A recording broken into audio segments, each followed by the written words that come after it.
1장 12절부터 2장 4절까지 말씀입니다. 성경책 있으신 분들은 찾아주시고요.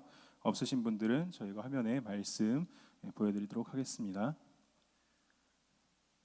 하박국 1장 12절에서 2장 4절 말씀 다 찾으신 줄로 알고 제가 먼저 그 다음에 여러분이 한 절 이렇게 봉독하도록 하겠습니다.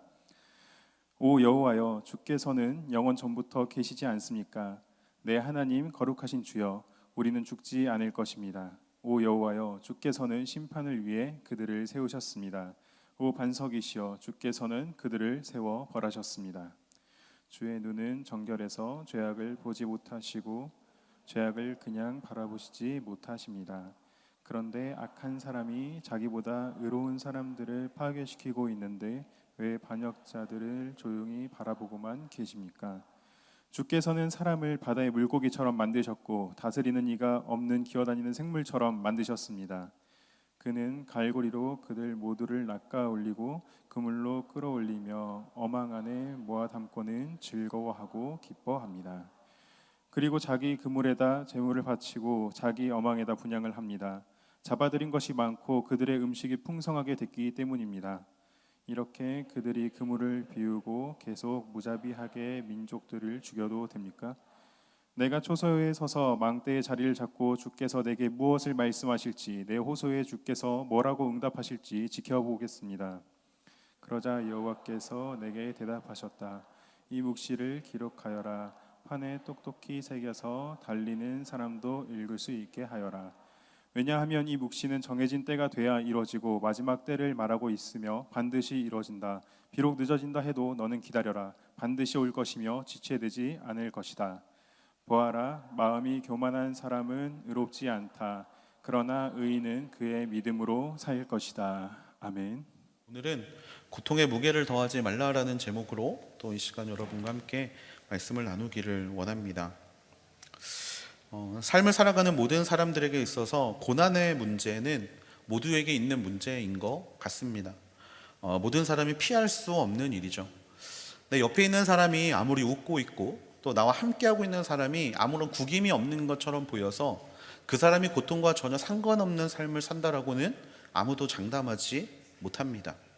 웃고 있지만 울고 있는 사람들이 너무나 많고 잘 살고 있는 것처럼 보이지만 그 안에 많은 아픔과 슬픔이 있는 사람들, 어려움이 있는 사람들을 보는 건 그렇게 어렵지 않는 일입니다.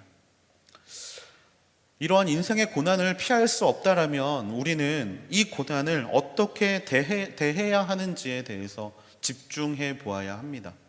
특별히 말씀 안에서는 수없이 고통당하는 사람들이 등장하고요. 그 고통당하는 사람들이 어떻게 그것들을 이겨내고 있는지를 우리에게 보여주고 있다는 사실을 우리가 기억하면서 오늘 하박국의 말씀을 다시 한번 보기를 원합니다. 사실 오늘 하박국의 두 번째 질문, 이 질문을요 지난주에 제가 본문을 넘어가서 해버려가지고요 지난주와는 조금 다른 관점으로 오늘 말씀을 좀 한번 보기를 원합니다. 지난주에 이 본문을 가지고 제가 여러분에게 어떻게 권면을 했냐면 하나님의 선하심, 하나님의 완전한 계획을 기억하라.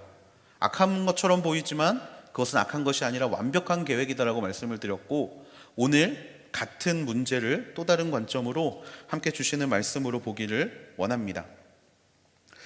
고난을 잘 이겨내는 방법들은 뭐가 있을까요? 저는 고난을 이겨내기 위해서는요 최대한 고난의 무게를 줄여야 한다라고 여러분에게 말씀을 드리고 싶습니다.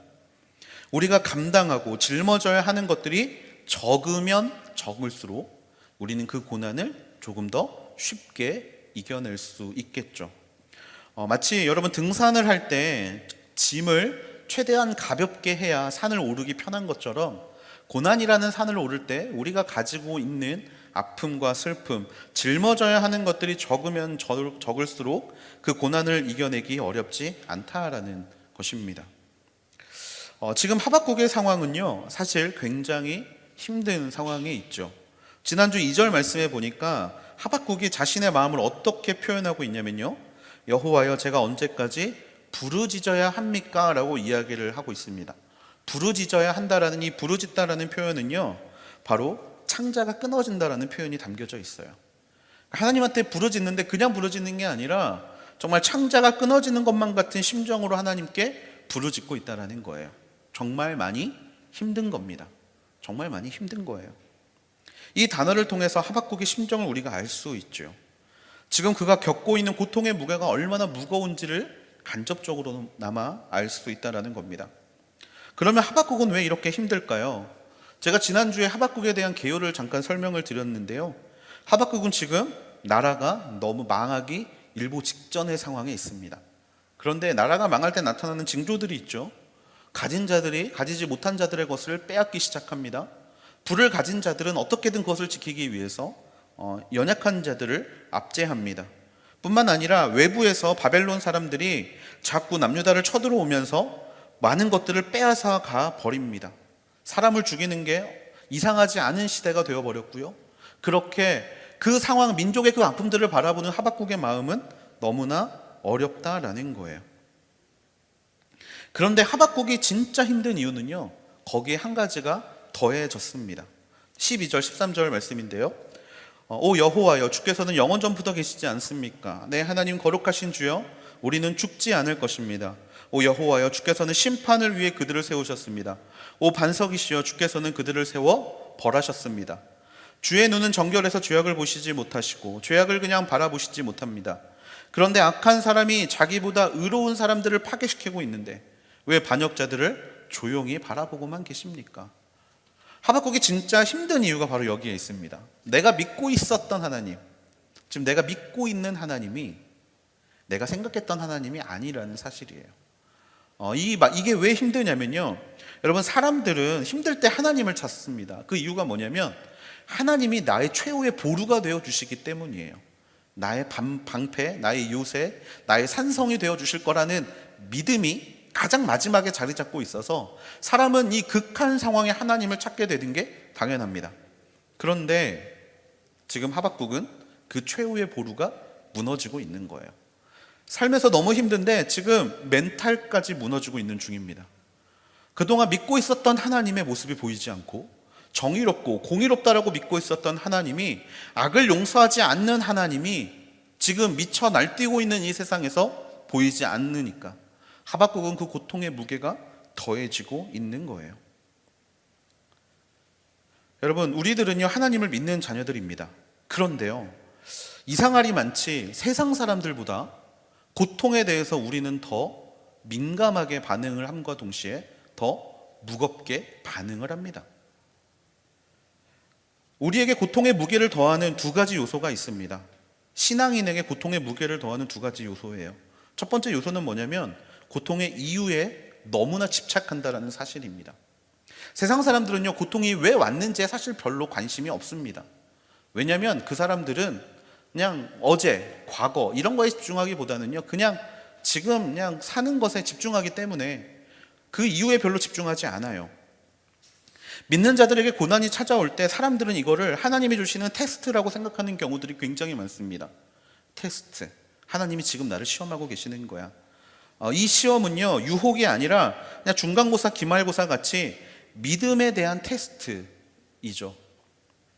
그래서 우리는 최선을 다해 그 문제를 풀어가야 한다라고 생각을 하는 신앙인들이 있습니다. 이런 사람들은요 사실 고난의 무게가 더해지지 않아요. 그냥 지금 감사하면서 하나님의 때를 살아내면 되는 사람들이기 때문이죠. 그런데 문제는 어디에서 발생되느냐면요, 고난을 죄의 결과라고 집착하는 사람들이 있다라는 겁니다. 내가 죄를 지어서 하나님이 나를 이렇게 어렵게 하고 계시는 거야. 여러분, 이런 생각 여러분 해보신 적 없으십니까? 우리가 죄를 저질렀고 그 일에 대한 대가로 난 지금 힘들게 사는 거야 라고 생각하는 사람들, 그 사람들에게 지금의 순간은요 고통과 고난 정도로 끝나는 게 아니라 그냥 하나님의 심판인 거예요. 하나님의 심판. 지금 하나님이 나를 심판하고 계시는구나. 그때부터 우리의 마음이 무거워지기 시작합니다. 마치 부모님에게 나의 잘못한 것을 들킨 순간 진짜 큰일 났다라고 생각하며 마음이 무거워지는 상태. 근데 여러분, 이 기분이 쉽게 풀리지 않죠. 부모님들은 자식들을 혼내고 곧바로 말을 겁니다. 나는 아직 마음이 안 풀렸는데. 저희 아이들이 제일 힘들 때가 아마 이때라고 생각해요. 분명히 제가 눈을 막 부릅뜨면서 저희 아들한테 너 그러면 안 돼. 너 지금 이거 뭐 하는 거야? 라고 말해놓고 갑자기 안아줍니다. 그러면 이제 저희 아들은 약간 혼란에 빠져요. 지금 이 아빠가 뭐 하는 거지? 방금까지 분명히 나한테 뭐라고 해놓고 왜 갑자기 안아주는 거지? 막 이러면서 약간 혼란스러워하면서 엄마를 찾습니다. 부모님들은 사실 그런 게 없는데 그것을 받아들이는 자녀들은요, 사실 자신의 잘못한 문제 플러스 누군가가 자신에게 화를 내고 있다는 이 사실이 그 마음에 부담감으로 작용을 한다라는 거예요. 거기에 더해서 지난날에 내가 그러지 말았어야 하는데 라는 후회가 쌓이게 되면요, 내 안에 부정적인 생각들이 늘어나게 됩니다. 그리고 그 생각이 어디까지 흘러가냐면 하나님은 나를 별로 사랑하시지 않는 것 같아. 매일 나를 혼내시고 그 다음에 내가 하나님 앞에 별로 들을 게 없고 잘하는 게 없기 때문에 하나님이 별로 나를 사랑하시지 않을 것 같아 라는 생각으로 그 마음이 흘러가게 된다는 거예요. 근데 여러분, 이 마음은요 절대로 우리에게 플러스가 되지 않습니다. 우리의 지금에 하나님께서도 나를 별로 사랑하지 않는다라는 짐을 더하는 일들이 벌어지게 된다라는 거예요. 고통의 무게를 더하는 두 번째 요소는요, 비교를 통해서 멘탈이 부셔지는 것입니다. 멘탈이 무너질 때. 여러분, 신앙이 점수로 보여진다면 여러분은 몇 점이실 것 같습니까? 저는 가끔 이런 생각을 좀 합니다. 내 신앙이 점수로 보여지면 참 좋겠다. 그러면 다른 목사님과 내가 좀 구별되지 않을까? 이런 생각이요. 물론 제가 높다라고 말하시지 않았습니다. 그냥 구별될 것 같다는. 그래서 만약에 목사들 머리에 점수표가 떠다녀서 이 목사의 신앙은 90점이다. 그러면 여러분도 믿을 수 있고, 그죠? 저도 저를 믿을 수 있고 이럴 텐데, 신앙에는 점수가 없더라고요. 예수님의 말씀을 기초로 보면요, 예수님은 딱 두 부류로 구별을 하십니다. 믿음이 작은 자, 믿음이 큰 자. 이렇게 두 부류로 구별을 하세요. 너는 믿음이 중상이야, 너는 믿음이 완전하야, 이렇게 말씀하지 않으세요. 그냥 두 부류로 구별을 하십니다. 근데 여러분, 작다 크다라는 개념은요 어디에서 오는 걸까요? 바로 비교가 있어야 나타나는 단어입니다. 비교의 대상이 필요한 거예요. 중간이라는 것이 있던지 아니면 상대적으로 비교한다든지, 상대적으로 비교할 때 누구는 크고 누구는 작고, 아니면 중간을 비교했을 때 중간보다 높으면 크고 중간보다 적으면 작다라는 어떤 이런 비교 대상이 필요합니다. 우리 신앙에는요 그런 기준이 되어주는 존재들이 있습니다. 바로 동역자들입니다. 동역자. 함께 신앙생활을 하고 있는 사람들을 보면서 우리는 그 사람의 믿음과 나의 믿음을 많이 비교합니다. 누군가의 믿음의 행위를 보면서 부러워합니다. 와, 저 친구는 정말 믿음이 좋구나. 나도 저 친구처럼 되고 싶다. 라고 부러워하기도 하고요. 어떻게 저 친구는 저렇게 살 수 있지라고 말을 하면서 그 친구가 가지고 있는 믿음의 자극을 받고 살아가려고 하는 게 우리의 모습이죠. 히브리서 12장 1절은요 이러한 관계를 뭐라고 표현하고 있냐면 경주라고 표현하고 있습니다. 믿음의 경주. 함께 신앙생활을 하고 있는 사람들을 보면서 우리가 자극을 받아가면서 같이 달리는 개념이라는 거예요. 여러분, 경주는 그냥 골 지점을 통과하는 것을 보고 경주라고 하지 않습니다.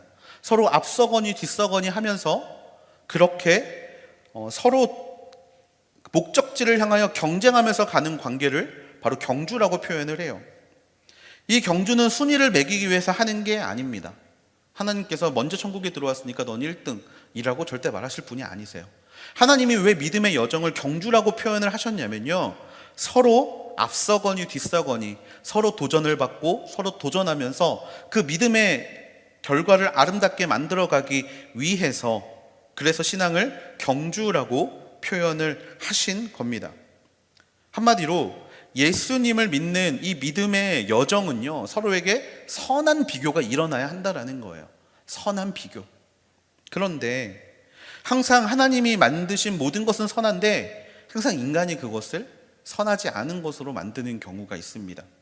오늘 말씀드리는 이 비교인데요, 우리보다 신앙의 깊이가 있고 믿음의 넓이가 있는 사람들을 바라보며 도전을 받는 선함이 아니라 바로 악함을 비교하는 비교로 우리가 마음의 고통의 짐을 더한다라는 거예요. 아까 읽었던 12절, 13절 본문의 핵심이 무엇입니까? 악한 사람이 자기보다 의로운 사람들을 파괴시키고 있다라는 하박국의 비교라는 겁니다. 하박국의 비교. 하박국이 느끼기에 남유다 사람들은 하나님을 알고 믿는 사람이에요. 하나님을 예배하는 사람이에요. 한마디로 더 의로운 사람입니다. 하지만 이 남유다를 공격하는 바벨론은 어떤 존재예요? 15절 말씀에 보니까 갈고리로 그들 모두를 낚아올리고 그물로 끌어올리며 어망 안에 모아담고는 즐거워하고 기뻐하는 존재라고 이야기를 합니다. 이게 무슨 뜻이냐면 자기들의 즐거움을 위해서 이스라엘 백성들을 유린하고 죽이고 무자비하게 그들을 자신의 입맛에 맞도록 자신의 생각대로 그들을 좌지우지하는 악한 사람들이었다라는 거예요. 신앙의 비교가 좋은 방향으로 쓰이지 않았습니다. 누가 더 악한가라는 기준으로 쓰이게 된 거죠. 그러다 보니까 나보다 더 악한 사람이 나를 힘들게 하고 나를 정죄하고 이런 순간이 있을 때 우리는 우리의 고통의 무게가 더해지는 것을 경험해요. 뿐만 아니라 그렇게 악한 사람이 잘 되는 모습만 봐도 지금 내 모습에 대한 회의감과 왜 나는 저렇게 살지 못하지라는 억울함이 바로 우리의 멘탈을 비교를 통해서 무너뜨리게 된다는 겁니다. 제가 대학교 때 한 사건이 있었습니다. 2001년도에 저희 어머니께서는 정말 큰 마음을 먹고 저에게 약 300만 원 상당의 노트북을 사주셨습니다. 2001년도에요. 여러분이 이제 막 젖 먹을 때. 네. 네. 웃는 사람들은 고깃수. 네. 어쨌거나 그때 300만 원짜리 노트북을 샀어요. 3.5kg짜리 어마어마한 노트북을 저희 어머니께서 공부를 하라고 사주셨습니다. 그래서 저는 그 노트북을 받고 너무나 기쁜 나머지 열심히 게임을 했습니다. 한참 그렇게 살고 있었는데 갑자기 학교에서 공부를 하고 있는 저한테 전화가 왔습니다. 기숙사가 도둑이 들었어 라는 전화였어요. 기숙사에 도둑이 들었어. 그래서 네 방이 지금 엉망진창이니까 빨리 내려와 봐라. 그래서 이제 선생님께 말씀을 드리고 교수님께 말씀을 드리고 기숙사로 갔습니다. 그런데 그 자리에 있어야 되는 노트북이 사라진 거예요. 너무 화가 났습니다. 그런데 제 것만 없어진 게 아니라 저와 같은 층을 살고 있었던 그 많은 사람들의 노트북이 없어졌어요. 근데 여러분, 제가 학부를 어디 나왔는지 아시죠? 전 신학교를 나왔습니다. 한마디로 그곳이 털렸다는 이야기는 신학생 중에 누가 그거를 털어갔다라는 거예요. 정말 2주일 동안 CCTV가 흔하지 않는 상황에서 정말 다들 명탐정 코난으로 변신해서 누가 가져갔을까를 열심히 추적했는데 잡혔습니다. 그런데 그것을 가져간 사람이 누구였냐면 저희 동기들 중에 한 명이었어요. 근데 이 친구가 잡히고 나서 우리에게 했던 말이 정말 가관이었습니다. 어머니의 병원비가 없어서 훔쳐서 그것으로 병원비를 했다라는 거예요. 훔쳐서 팔아서 병원비를 했다라는 거예요. 근데 정말 재밌는 건 이 친구는 차를 가지고 있는 친구였어요. 이 친구에게는 차가 있었고 이 친구에게는 남들이 보기에 부러워할 만한 정말 좋은 것들이 너무나 많이 있었던 친구였는데 그 사람이 갑자기 우리의 것을 다 가져가서 그것을 어머니의 병원비로 썼다라는 이야기를 하면서 상황이 흐지부지 돼버렸습니다. 학교에서는 배상을 해주지 않았어요. 그 친구에게 그 배상금을 받아주지 않았습니다. 그런데 그 노트북을 빼앗긴 사람들, 그 노트북을 훔쳐감을 당한 사람들은요, 정말 어렵게 사는 사람들이었어요. 다들 매일 알바하고, 다들 놀기보다는 그냥 자신의 인생을 위해서 무언가 항상 일을 하는, 그렇게 남들에게 손 벌리기 싫어서 열심히 살려는 사람들의 것들을 그냥 자기의 대학교 1학년이 자기의 차를 가지고 있다라는 어떤 이런 정말 괜찮은 집 자식이 그 모든 것들을 훔쳐가는 이 상황에서 너무 화가 났습니다. 그래서 열심히 학교에 따지기 시작했어요. 근데 그것보다 더 화가 나는 상황이 뭐였냐면 왜 하나님은 우리보다 더 잘 살고 있는 제 인생 가운데 왜 우리에게 피해를 주도록 이 상황을 그냥 내버려 두셨는가 하는 문제였어요. 왜 하나님이 살아계시다라면 어떻게 보면 열심히 살고 가난한 집에 태어나서 열심히 살고 있는 우리의 어떤 모습들을 불쌍히 여겨주셔야 하는데 왜 더 잘 먹고 잘 살고 지가 돈 쓰고 싶어서 우리의 것들을 훔쳐가서 팔아서 그 돈을 쓰고 있는 저 사람을 심판하지 않는가? 이 문제가 저를 너무나 힘들게 했습니다. 그리고 그 순간에 저랑 같이 이제 그 돈을 돌려받기 위해서 열심히 일하던 친구들 중에 몇 명은요, 이렇게 결론을 내리기 시작해요. 아, 진짜 하나님 없는 거 아니야? 신학교에 온 신학생들이 하나님에 대한 존재를 의심하고 그 다음에 하나님에 대한 마음들을 빼앗겨 버리게 됐다라는 겁니다. 이 순간 우리의 마음을 사로잡고 있었던 것은요, 바로 누가 더 악한가? 우리는 의롭고 저 친구는 악한데 왜 우리는 이렇게 어려움을 경험해야 되고 그 친구는 왜 아무런 심판을 당하지 않는가의 문제였다라는 거예요. 그 순간 진짜 힘들었던 건 노트북을 빼앗겼던 마음이 아니라 하나님이 일하시지 않는다라는 사실이었다라는 겁니다. 그리고 이것들이 우리에게 고통의 무게를 더하는 요소들이라는 거예요. 이런 일들은 비단 저만 경험하는 건 아닐 줄로 믿습니다. 여러분의 인생 가운데도 이런 일들이 정말 많이 일어나고 있어요. 심지어는 나는 너무나 어렵게 살고 있는데 악한 사람은 너무나 잘 살고 있는 모습을 보면서 그게 사실 힘들 일은 아닌데 비교하면서 하나님을 믿는다는 게 도대체 뭘까라고 고민하고 있는 우리의 모습들 있지 않습니까? 그런데 여러분, 이러한 정말 고통의 무게를 더하는 두 가지의 요소들이 우리 가운데 있다라면 그러면 우리는 이것들을 그냥 내버려 두어서는 안 된다라는 거예요. 하박국이 지금 이 순간 하나님 앞에 물어보는 이유가 무엇입니까? 바로 이 순간 자신의 고통의 무게를 하나님이 알아주기를 바라는 마음, 그리고 하나님이 그 고통의 무게를 대답을 통해서 줄여주기를 바라는 마음으로 하나님 앞에 이야기하고 있다라는 거예요. 그렇다면 고통의 무게를 어떻게 줄여야 합니까? 우리는 이 고통의 문제가 그냥 그 정도의 무게, 원래 하나님이 우리에게 허락하신 그 정도의 무게로 놔두기 위해서 우리는 어떻게 해야 되는가? 첫 번째는요, 고통의 문제를 분리시켜야 합니다. 고통의 문제를 분리시켜야 돼요. 악함을 비교하는 것을 우리는 당연한 것이라고 이야기를 하지만 하나님은 악함을 비교하는 것이 당연하지 않다라고 이야기하십니다. 누가 더 악한가의 비교는요, 하나님이 원하시는 게 아닙니다. 하나님의 기쁨이 되지 못해요. 앞에서 말씀드렸듯이 신앙이라는 경쟁을 통하여서, 경주를 통하여서 서로 앞서거니 뒤서거니 하면서 서로 정말 절차탕마, 서로를 정말 깎아가면서 열심히 목적지를 향해 달려가는 선한 경쟁은 하나님이 너무나 기뻐하시지만 누가 더 악한데 그 악한 자의 심판을 가지고 비교하는 것은 하나님이 기뻐하시는 게 아니라는 거예요. 여러분, 그것은요, 하나님께 아무런 의미가 되지 않습니다. 앞에서 말했지만 순위를 정하는 것을 우리는 좋아합니다. 그러다 보니까 악함에 대한 순위도 매기고 싶어 해요. 그리고 실제로 법적으로도 악함에는 순위가 정해져 있습니다. 여러분, 남의 물건을 훔친 도둑이 악한 사람입니까? 사람을 죽인 사람이 악한 사람입니까? 우리는 당연히 사람을 죽인 사람이 악한 사람이라고 이야기를 합니다. 그런데요, 여러분, 그거 아십니까? 하나님이 보시기에는요, 악함에는 순위가 없습니다. 친구의 마음에 난도질을 한 사람도 하나님이 보시기에는 악한 사람이고요, 그 사람을 칼로 찔려서 죽인 사람도 하나님이 보시기에는 악한 사람이라는 거예요. 한마디로 하나님 보시기에 악함은 순위의 개념이 아닙니다. 하나님이 보시기에 악함은요, 그냥 모든 자들을 그리스도의 십자가로 이끌고 나와야 되는 대상일 뿐이에요. 우리는 누가 더 악함을 하나님 앞에 강변하지만 하나님의 눈에는요, 모두가 다 구원을 받아야 될 대상이라는 겁니다.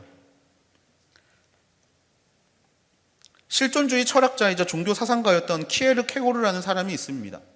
여러분, 이 사람의 인생에 대해서 아실지 모르겠지만 이 사람은요, 어린 시절부터 아버지에게 심할이 많지 결벽증에 가까울 만큼 신앙의 강요를 받았습니다. 정말 심한 강요를 받았어요. 그런데 그렇게 살다가 우연히 아버지의 비밀을 듣게 됩니다. 근데 아버지는 어떻게 살고 있었냐면 아버지는 정말 그때에 나쁘다고 하는 모든 짓을 다 하고 살고 있었어요. 그러니까 이 아빠는요, 이 아들을 자신의 죄책감을 가지고 키우는 거예요. 나처럼 살지 말아라. 이러면서 자기는 할 거 다 하면서 그 자식은 정말 결벽할이 많지 율법대로 말씀대로 살게 하려고 그렇게 자녀를 양육했다라는 거예요. 근데 이 사실을 깨닫게 되자 이 케고르가 정말 멘탈이 완전히 나가버립니다. 어떻게 사람이 그럴 수 있어? 어떻게 나한테 이럴 수 있어? 라고 말하면서 그 시대의 아버지에 대한 원망, 그리고 아버지에 대한 이 불만, 이 화 때문에 결국에는 신앙을 떠나게 돼요. 신앙을 떠나게 됩니다. 그리고 그렇게 그 용서가 되지 않던 그 아버지의 모습을 바라보면서 방탕하게 살다가 다시 하나님 앞에 돌아왔을 때 그가 깨닫게 된 게 있어요. 공부를 못하는 학생이 성적이 나쁜 이유를 주변에서 찾듯이 자신이 주체적이지 못한 이유를 주변의 조건에서 찾으며 변명하지 말아라.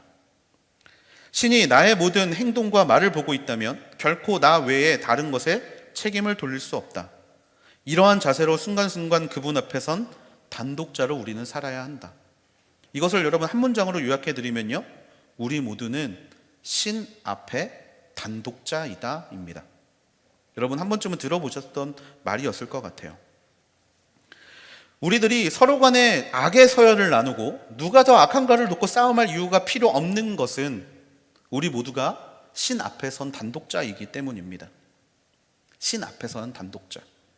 하나님 앞에서 우리는 각각 점수가 정해진, 서열이 정해진 죄인이 아니라 모두 죄인이기에 우리는 우리의 시선을 다른 이들과 비교하면서 누가 더 악한가를 비교하면서 우리의 마음에 고통의 짐을 쌓을 이유가 없다라는 거예요.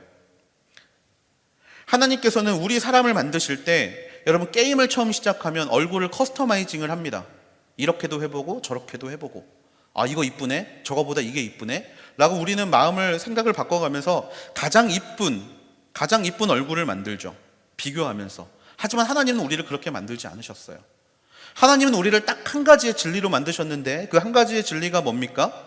하나님의 형상대로 우리를 만드셨습니다. 하나님은 절대 우리를 비교의 대상의 선상에 놓지 않으신다라는 이야기예요.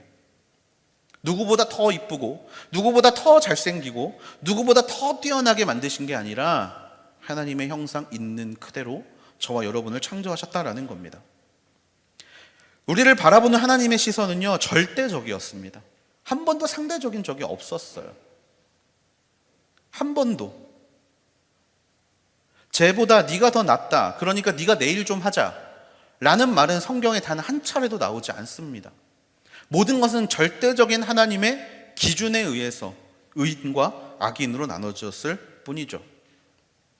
어떤 이들은 이렇게 이야기합니다. 사울 왕보다 하나님 보시기에 다윗이 더 비교 대상으로 우위에 있으니까 하나님이 다윗에게 기름 부으신 거 아니야 라고 이야기를 합니다. 그런데 여러분, 그것은요 다윗이 더 뛰어났기 때문에 왕으로 세운 게 아니라 사울은 하나님이 보시기에 악한 사람이었고 다윗은 하나님이 보시기에 좋은 사람이었기 때문에 세우신 거지 비교로 세우신 게 절대로 아니라는 것을 우리는 기억해야 합니다.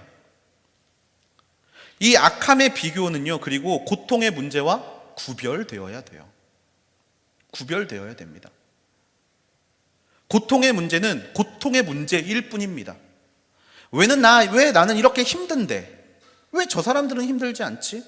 내가 저 사람들보다 더 말씀대로 믿음대로 잘 살고 있는데 왜 내가 더 힘들어야 하지? 라는 문제는요, 사실 분리되어서 생각해야 될 문제라는 거예요. 고통 그 자체로의 의미가 있습니다. 그것은 비교를 통해 얻게 되는 게 아닙니다. 그것은 그 고통의 의미를 알려주시는 하나님과 나 사이에 이 하나님 앞에 선 단독자의 위치에서 하나님의 말씀을 통해서 스스로 해석해야 될 문제지, 나보다 못하고 나보다 잘난 사람들을 바라보면서 깨달아야 될 정답이 아니라는 거예요. 이 사실을 너무나 잘 알고 있었던 인물이 있었습니다. 그게 누구냐면 바로 욥입니다. 하나님께 대든 3대장 중에 1대장 욥. 정말 하나님께 42장이라는 어마어마한 장수로 하나님 앞에 질문하면서 대들었던 사람이에요. 근데 여러분, 이 욥의 모습 중에 재밌는 사실이 있는데요, 바로 욥은 자신이 받고 있는 고난과 여러분에게 말씀드리고 있는 악함의 비교를 전혀 같이 하지 않았다라는 사실입니다. 욥이 하나님 앞에 내 친구 아무개가 나보다 더 악하게 살고 있는데, 내 친구 빌닷이 나보다 더 나쁘게 살고 있는데 왜 하나님 그들을 벌하지 않으십니까? 왜 그들은 잘 먹고 잘 살고 있습니까? 라는 질문을 욥은 절대로 하지 않습니다.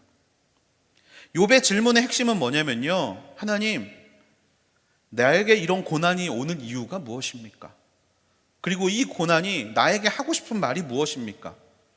그리고 하나님, 내가 이제 어떻게 살아야 합니까? 라는 질문들로 욥의 모든 질문이 점철되어 있어요. 옆에 친구들이 찾아옵니다. 친구라는 것들이 옆에서 정죄합니다. 너 죄 지었을 거야. 너 나쁜 놈이었을 거야. 너 분명히 하나님 말 잘 안 들었을 거야. 라고 정죄합니다. 하지만 그럼에도 불구하고 욥의 시선은 그들에게 향하지 않아요. 정말 하나님 앞에 선 단독자로서 하나님과 자신의 사이에 이 고난이라는 문제를 해결하는데 자신의 모든 마음과 생각을 집중합니다. 욥에게 있어서 고난은 하나님 앞에 자신의 선함을 드러낼 수 있는 통로였지, 그 고난이 비교를 통해서 우리에게 고통을 더 가중시키기 위함이 아니라는 것을 욥은 너무나 명확히 알고 있었다라는 거예요. 비교하면서 갖는 여러 가지의 생각과 마음이 나에게 처해져 있는 이 고통의 상황 가운데 아무런 도움이 되지 않는다라는 걸 욥은 너무나 잘 알고 있었다라는 겁니다.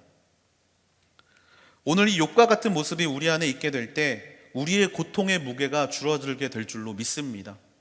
여러분, 특별히 다른 이들과 여러분을 비교하지 않게 되기를 축복합니다. 내가 가지고 있는 것과 다른 이들이 가지고 있는 것을 비교할 필요는 전혀 없습니다.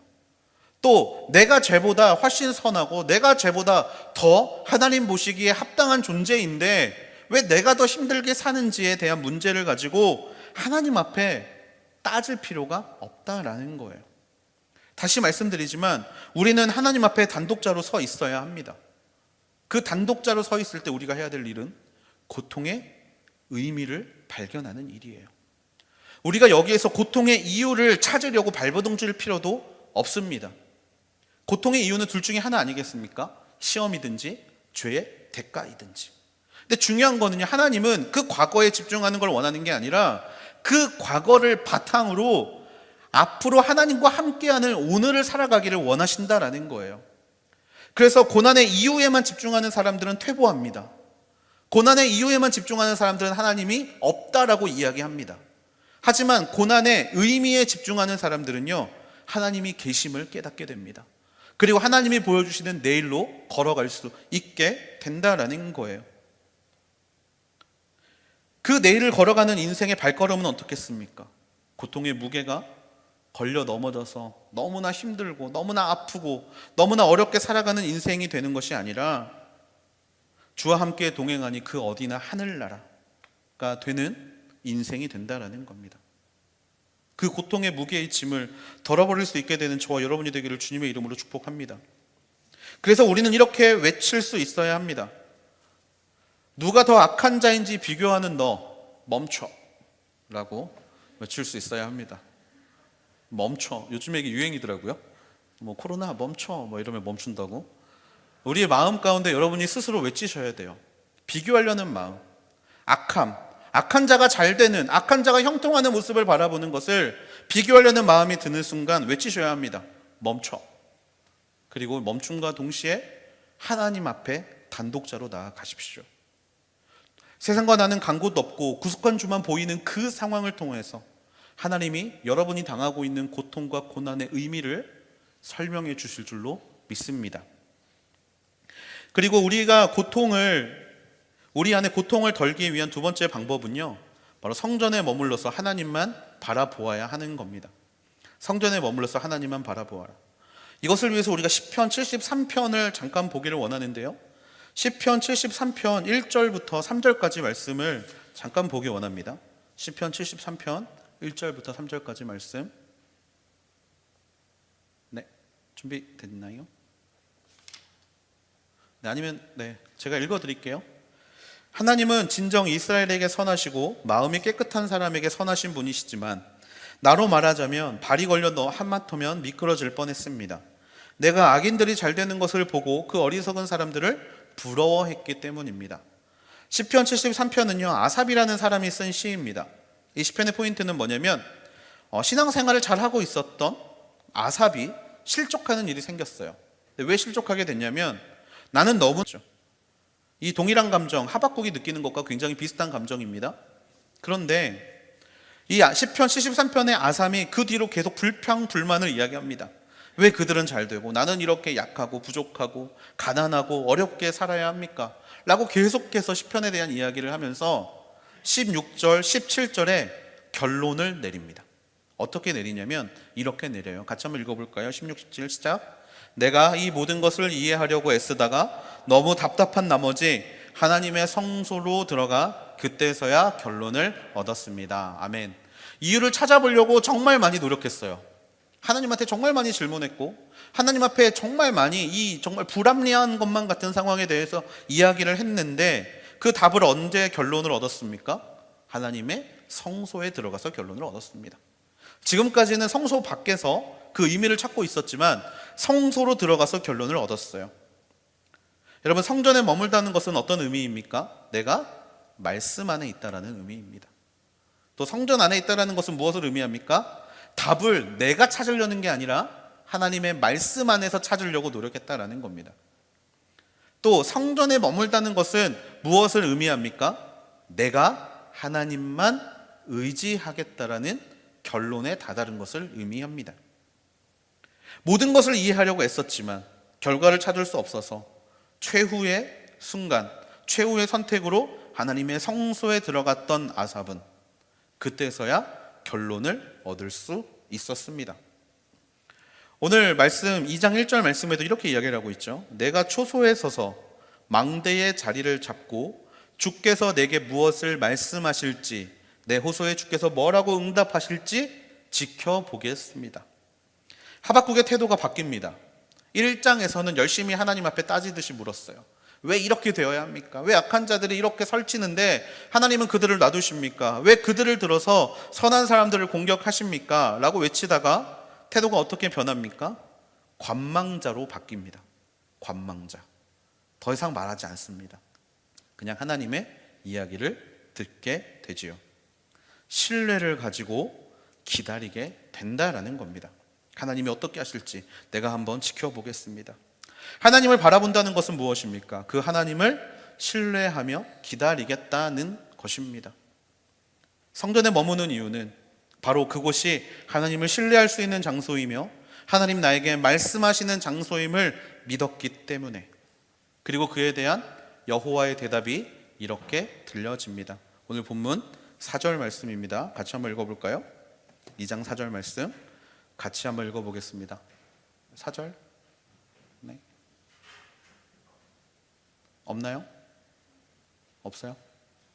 네. 이거 너무 중요한데 우리 4절 말씀 같이 한번 읽어볼까요? 책 있으면 같이 한번 좀 펴보시고, 네, 같이 한번 읽어보겠습니다. 시작. 보아라, 마음이 교만한 사람은 의롭지 않다. 그러나 의인은 그의 믿음으로 살 것이다. 아멘. 결국에 하나님이 하박국에게 말씀하고 싶으셨던 핵심은 이겁니다. 오직 의인은 믿음으로 말미암아 살 것이다. 믿음으로 말미암아 살 것이다. 고통의 문제를 하나님이 주신 것이라는 것을 믿고 그 문제의 고민을 하나님 앞에 맡겨드릴 때 하나님은 그 믿음을 통해서 너를 살게 할 것이다. 누가 더 악한가의 문제 앞에 있는 것이 아니라 잠시 너의 목소리를 낮추고 하나님께서 말씀하시는 것을 들을 준비, 성전에 머물러서 하나님을 바라볼 준비가 되어 있는, 믿음의 준비가 되어 있는 사람들에게 오직 의인은 믿음으로 말미암아 살리라라는 말씀을 전해주시면서 지금 네가 하고 있는 것이 맞다, 나를 지켜보고 있는 것이 맞고 나에게 이 모든 일을 맡기는 것이 맞다라고 하나님께서 우리에게 말씀해주고 계시다라는 겁니다. 여러분, 의인은 믿음으로 말미암아 살게 되는 줄로 믿습니다. 그 믿음은 어디에서 오는 믿음입니까? 바로 이것에서 오는 믿음이지요. 고린도전서 10장 13절 말씀입니다. 여러분은 사람이 감당할 수 없는 시험을 당한 적이 없습니다. 하나님은 신실하셔서 여러분이 감당치 못할 시험은 허락하지 않으시며 시험을 당할 때도 피할 길을 마련해 주셔서 여러분이 능히 감당할 수 있게 하십니다. 아멘. 우리가 감당하는 고통 모두는 정말 우리가 감당하지 못할 정도로 하나님이 주시지 않았다라는 거예요. 한마디로 이길 수 있다는 겁니다. 그 짐을 덜어버리기 위해서, 그래서 그 고통을 온전히 감내하기 위해서 우리가 가져야 될 것은 뭐다? 바로 믿음이다. 여러분, 그 믿음이 언제나 우리 안에 자리 잡을 수 있게 되는 저와 여러분이 되기를 주님의 이름으로 축복합니다. 여러분, 지금 우리는 고통의 무게를 더해야 될 때가 아닙니다. 하나님을 바라보면서 고통의 의미를 찾아야 될 때예요. 그 과정에서 짐처럼 나에게 다가오는 죄책감, 그리고 짐처럼 나에게 찾아오는 부담감이 있다면 하나님 앞에 내려놓을 수 있게 되기를 주님의 이름으로 축복합니다. 또는 그 과정 가운데 왜 악한 사람들은 저렇게 잘 되고 있는데 하나님을 잘 믿는 내가 이렇게 힘들어야 하는가? 왜 악인들이 나에게 이렇게 고통을 주고 있는데 하나님은 가만히 보고 계시는가의 질문에 집중하기보다는 하나님 앞에 선 단독자로서 그 고통의 의미가 나에게 어떤 의미가 되는지를 생각할 때입니다. 우리에게 감당할 만한 일들을 주관하신 하나님을 믿고 주의 성소에서 하나님을 바라보며 그 고통의 의미의 시간들을 잘 발견해가고 결국에 그것을 통해서 하나님이 주시는 의미를 깨닫게 되는 저와 여러분이 되기를 주님의 이름으로 축복합니다. 마지막으로 여러분에게 권면하기를 원하는데요, 여러분, 생각을 내려놓으세요. 생각을 내려놓으세요. 생각은 나의 고통을 더 힘들게 할 뿐입니다. 그때는 생각을 해야 될 때가 아니라 하나님께 기도해야 될 때이고요, 하나님 성전 안에 머물러야 할 때입니다. 그것이 바로 고통을 이기는, 오직 의인은 믿음으로 말미암아 고통이 아니라 살게 되는 역사를 경험할 때인 줄로 믿습니다. 그렇게 모든 생각을 주 앞에 내려놓고 달려갈 수 있는 믿음의 하늘대학교 되기를 주님의 이름으로 축복합니다. 많이 힘드십니까? 잘 이겨내십시오. 고통의 무게를 더하지 마시고 모든 것을 덜어놓고 남은 고통의 모든 기도의 제목들을 수고하고 무거운 그 십자가를 내게 맡기라고 말씀하시는 예수님 앞에 믿음으로 올려드리며 주 예수와 동행하니 그 어디나가 하늘나라가 되는 놀라운 역사를 경험하게 되는 저와 여러분이 되기를 주님의 이름으로 축복합니다. 우리 시간에 좀 같이 기도하면 좋겠는데요,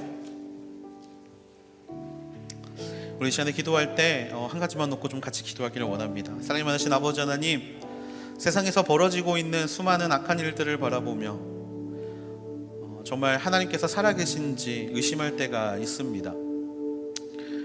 너무나 악한 사람들이 나를 공격하는 그 순간 가운데 정말 나름 하나님을 잘 믿고 살아간다라고 여겼던 나의 인생 가운데 너무나 수많은 태클들로 들어오면서 나를 공격하는 그 수많은 악한 사람들을 바라볼 때마다 과연 이것이 맞는 것인가? 과연 이것이 정말 하나님이 없다는 증거가 아닌가라고 오해하며 생각했던 우리들의 모습들이 있었습니다. 악한 자들은 너무나 잘 되고 잘 먹고 잘 사는 모습들을 바라볼 때마다 하나님의 정의가 사라진 것만 같이 여겨졌던 순간들이 있었음을 고백합니다. 하나님, 하박국이 하나님 앞에 물어보는 이 질문에 대한 똑같은 그 질문이 바로 우리 안에도 있었음을 고백합니다. 하지만 아버지 하나님, 우리가 깨닫게 됩니다. 우리가 성소에 들어갔을 때, 우리가 성전에 들어갔을 때, 우리가 하나님 앞에 섰을 때 우리가 모든 것을 깨닫게 되는 줄을 믿습니다. 아버지, 세상과 다른 사람들이 어떻게 사는지에 관심을 가지고 나의 고통의 무게를 더하며 살아가는 것을 하나님이 기뻐하지 않는다는 것을 믿습니다. 오히려 세상과 나는 간 곳이 없고 오직 나와 예수 그리스도만 남아있는 신 앞에 서 있는 단독자의 삶을 살아갈 때 하나님께서 우리가 처해 있는 고난의 의미와 아버지 그 고난의 이유를 알려주시는 줄로 믿습니다. 주여, 언제나 그렇게 주만 바라보며 달려가는 믿음의 자녀들이 되게 하여 주시옵소서.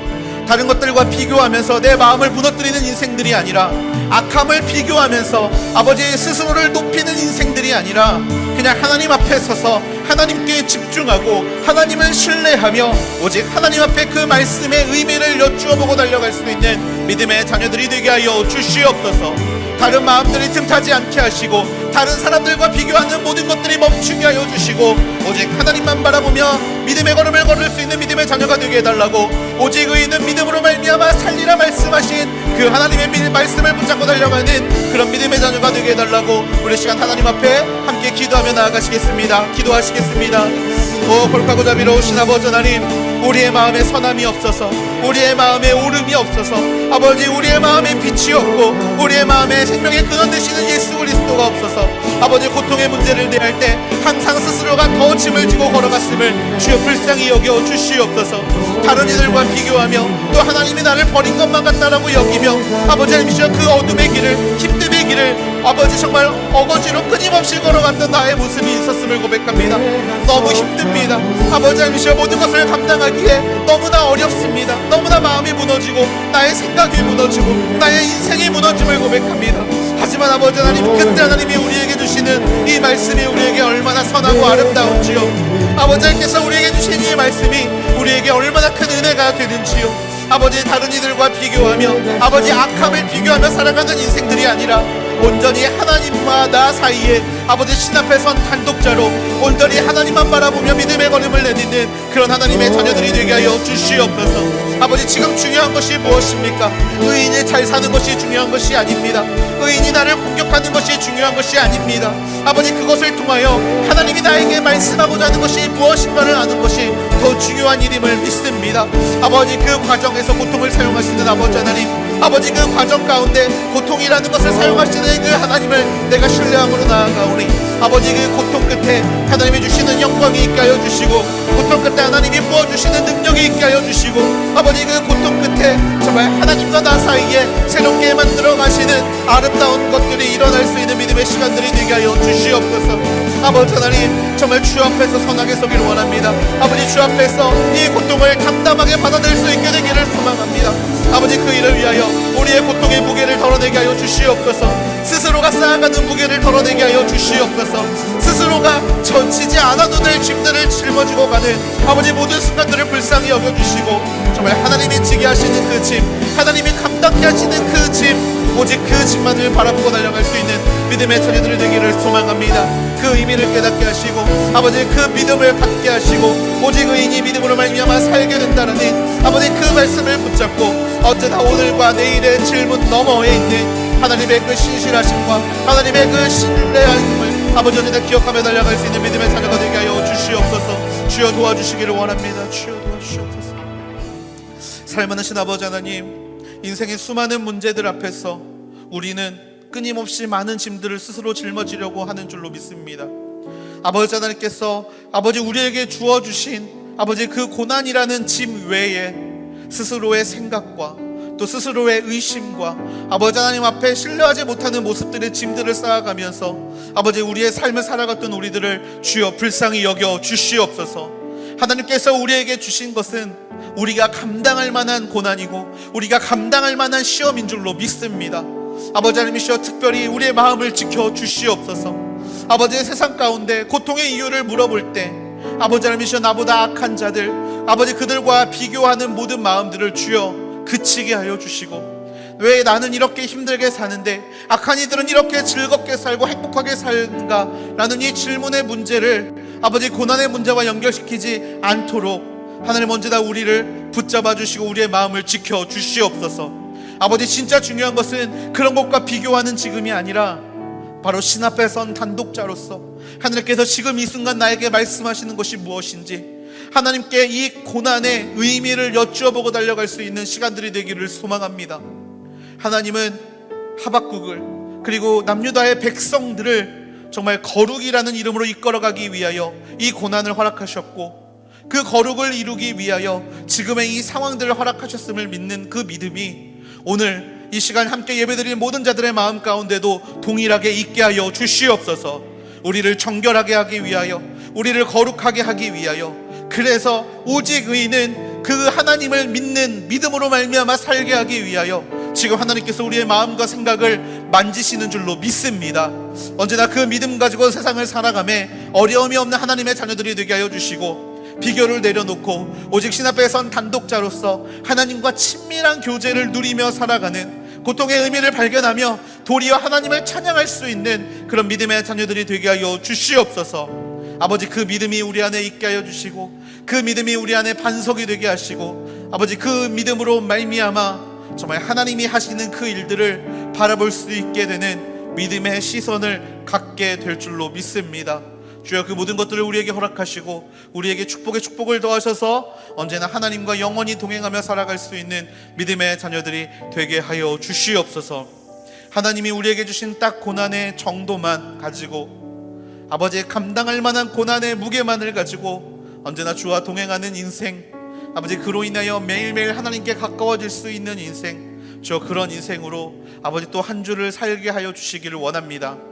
모든 좌절 멈추게 하시고 모든 절망 멈추게 하시고 오직 하나님 안에서의 평화와 화평과 감사의 의미를 찾아가며 이 한 주간도 정말 하나님을 찬양하며 보낼 수 있는 믿음의 하늘대학부 모든 지체들이 되게 하여 주시옵소서.